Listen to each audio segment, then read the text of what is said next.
નમસ્કાર મિત્રો, આપણે આવી ગયા છીએ લીંબડી લોકમેળામાં, જ્યાં લીંબડી મોટા મંદિરની ભવ્ય પ્રાણ પ્રતિષ્ઠા મહોત્સવ યોજાયો। ત્યાં પૂજ્ય મોરારી બાપુ દ્વારા રામકથાનું ભવ્ય આયોજન કરેલું છે।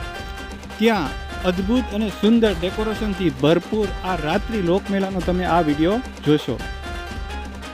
આ મેળાની અંદર ઘણી બધી અલગ અલગ પ્રકારની ટોરા, બ્રેક ડાન્સ, જેથી ઊંચું ચકદોડ, હોડી જેવા ઘણા બધા પ્રકારના મોટા મોટા ચકદોડ, નાના ચકદોડ, જમ્પિંગ જેવા ઘણા બધા ચકદોડ આવેલા છે। તેમજ આ રાત્રિ ડેકોરેશન અદ્ભુત જોવાનો લાવો છે। તો મિત્રો, આ લોકમેળાને માણવા અને તેમજ મોરારી બાપુની રામકથાને માણવા માટે આપ સૌ મિત્રો સહિત, કુટુંબ સહિત, સગાવાલા સહિત આ મેળાનો લાભ લેવા માટે સરે પધારો। તો ચાલો મિત્રો, આગળનો વિડીયો ચાલુ કરીએ તે પહેલાં આ વિડીયોને લાઇક, શેર અને ચેનલને સબસ્ક્રાઇબ જરૂરથી કરી દેજો, જેથી કરીને આ સરસ મજાનો વિડીયો આપ સુધી પહોંચાડી શકીએ। તો ચાલો મિત્રો, માણીએ લીંબડી લોકમેળો અને ભવ્ય ડેકોરેશનથી ભરપૂર।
તો મિત્રો વિડીયો સાથે બન્યા રહેજો. હવે માણીશું લીંબડી લોકમેળાની સુંદર અને અદ્ભુત બજાર, જ્યાં નાના મોટા સહિત સર્વે કોઈ ખરીદી શકે છે અને અદ્ભુત વસ્તુઓ છે. તો ચાલો મિત્રો જોઈએ લીંબડી લોકમેળાની બજાર.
તો દોસ્તો, તમને આ વિડીયો કેવો લાગ્યો? જો સારો લાગ્યો હોય તો વિડીયોને લાઇક, શેર અને ચેનલને સબસ્ક્રાઇબ જરૂરથી કરી દેજો, જેથી કરીને આ સરસ મજાના વિડીયો આપ સુધી પહોંચાડી શકીએ. તો ચાલો મિત્રો, નવા વિડીયો સાથે મળીશું. ત્યાંથી ગુડ બાય, જય હિન્દ, જય શ્રી રામ.